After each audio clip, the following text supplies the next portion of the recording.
Welcome back, I'm that Chemist, and today we have 5 important papers in organic synthesis for the month of October 2023. The first paper for today includes the total synthesis of cephalotannin. Now, while this is a total synthesis, there was a couple steps in this that I thought were kind of interesting. So this is their retrosynthetic scheme overall. Some of the steps of the synthesis were quite interesting. In this first sequence, we have this space-mediated cyclization reaction, which is a Dieckmann condensation.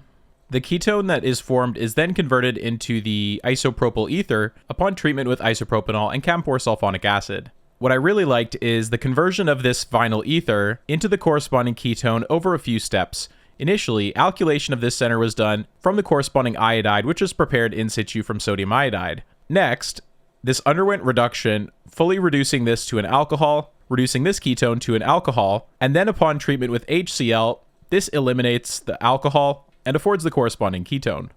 Next, they TMS protect that alcohol group, and they do a selective chlorination of the C3 position, and unfortunately, they actually wanted the opposite diastereomer, but they were able to screen various conditions, and they identified that the use of triethylamine with TMS triflate and tetrabutylammonium fluoride afforded the desired diastereomer 19 versus compound 18 in a ratio of 5:1. So this was able to give them an 80% abundance of 19, which they were able to push forward.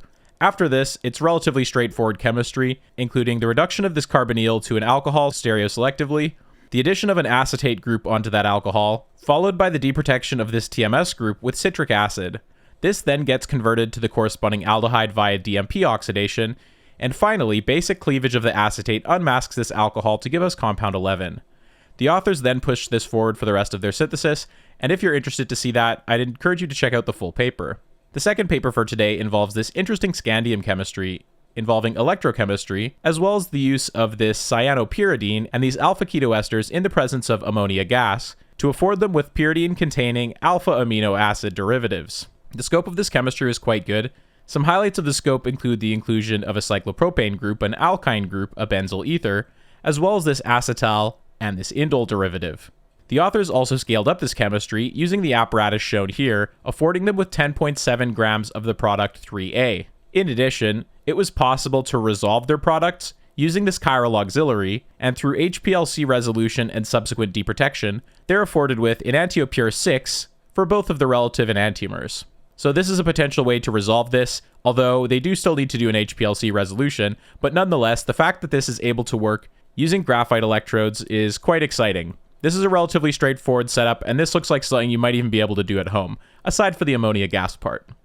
If you're curious about how they prepared their reagents, they started with this tert-butyl glyoxylate, and then added in this hydrophosphine, followed by the addition of TBS chloride to get the protected product 3. This could then undergo a Horner-Wadsworth-Emmons reaction, affording them with this vinyl ether 4, which could then be unmasked to afford the ketoester 5. So this was one of the general strategies that the authors employed to synthesize their substrates, and I just thought that this was kind of interesting. The mechanism of this chemistry is as follows. This 4-cyanopyridine is able to be partially reduced by the electrode to afford this radical anion species. This radical anion can give off a cyanide anion, and through an interaction with the radical that's produced from the starting material after it's been converted to the imine, this can also be reduced to the corresponding radical anion, which can then couple with the pyridine radical that we formed here. Once this has been protonated by ammonium, this is converted to the corresponding amine. In addition, at the other electrode, ammonia is converted first to hydrazine and finally into nitrogen. So this closes our reductive cycle, and this is the proposed mechanism for how they form 3.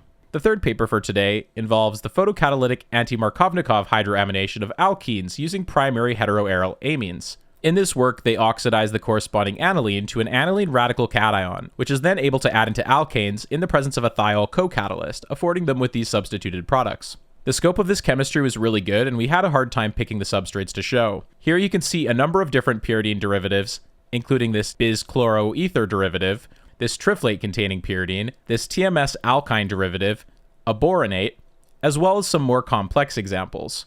They utilize this iridium-based photocatalyst for this work, as this is a photocatalytic process. In addition to varying the scope of the amine, they also looked at substituting various different alkenes in this methodology. Here you can see acylane was tolerated, as well as this amide, an allylic alcohol, as well as the sugar derivative, and a phosphonate. Now, there are many more examples in their full paper, and if you're interested, I'd encourage you to check that out. The proposed mechanism of this chemistry is as follows. Initially, the iridium is excited by light to form the excited state of the photocatalyst. This is then able to oxidize the heteroaniline derivative into a heteroaniline radical cation.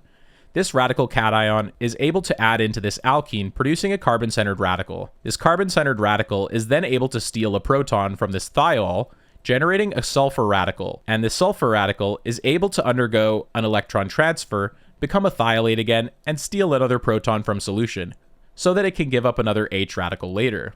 So this hydrogen atom transfer chemistry is really good, and the use of a thiol co-catalyst is well known amongst the work from the Knowles group. So if you're doing any photocatalysis and you're trying to do a similar process, you might want to add in some thiol. The fourth paper for today involves the synthesis of a new bioisostere of a phenyl ring. This is from enamine, and you can see that this chemistry is quite interesting. We have this ether derivative that looks a little bit like an adamantane, but instead of having an all-carbon system, we have a single oxygen in there. But because they form this through iodoetherification, they still have this primary iodide handle that they're able to substitute using various types of chemistry. Although, I will point out that this is pseudo-neopentyl, so this is very sterically hindered. The way that they prepared this reagent on a large scale involved the use of this cyclohexanone derivative, which is commercially available. After treating this with a Wittig reagent, they're afforded with alkene 8. Since they have this ester, they're able to lithiate the alpha position, and upon treatment with methyl formate, they're afforded with the aldehyde, which undergoes reduction to afford the corresponding alcohol. They're then able to treat this with iodine forming an iodonium, and through iodoetherification, they're afforded with 6 on an 135 gram scale. This is relatively impressive, at least to a regular synthetic chemist who works on small scale stuff. Now, using this chemistry, they prepared a number of derivatives. Since they were able to use various different aldehydes here, they could get different products. Instead of using their methyl formate, they could use various different aldehydes. And so the aldehydes that they used, you can see in the product structure. Some highlights of their scope include the use of this ether, this nitroarene derivative, this pyrazole, this triazole, as well as this chloropyridine. Now, in the rest of the paper, they explore a lot of the different chemistry that they can do with these products. There's far too much to go into here, so if you're interested in checking out the whole thing, I'd encourage you to check out the whole paper. All of this is to say that if you want to do an SN2 at that center, you need some pretty harsh conditions. As I said earlier, it's pseudo-neopentyl, so to make this alcohol, it takes some harsh conditions. Potassium acetate and NMP at 190 for 4 days. At least the hydrolysis is relatively mild, but that's because they're attacking at the center of the acetate, not at the pseudo-neopentyl position. Maybe we'll see this get used more in drugs in the future. I'll be interested to see if anyone uses this in the development of new pharmaceuticals moving forward. The fifth and final paper for today highlights the safety concerns regarding the use of N-bromosuccinimide in DMF. Oftentimes you want to use NBS in a polar solvent, so this might lead you to choose DMF. However, DMF can react with NBS in an extremely exothermic manner, taking the temperature of the reaction from 0 to over 100 in a very short duration. If you're doing large-scale chemistry with this is even more of a concern. In this scheme, you can see that this reaction was done at 0 degrees Celsius, and gradually, over time, there was no major exothermic events until all of a sudden, bam, we have a massive heat release all at once. Here's another figure from their paper, more or less showing the same thing. After about 5 hours, a sudden exotherm occurs, where all of this heat is released all at once. They also explored the use of different weight percentages of NBS and DMF, and they measured the maximum temperature that was observed in each case.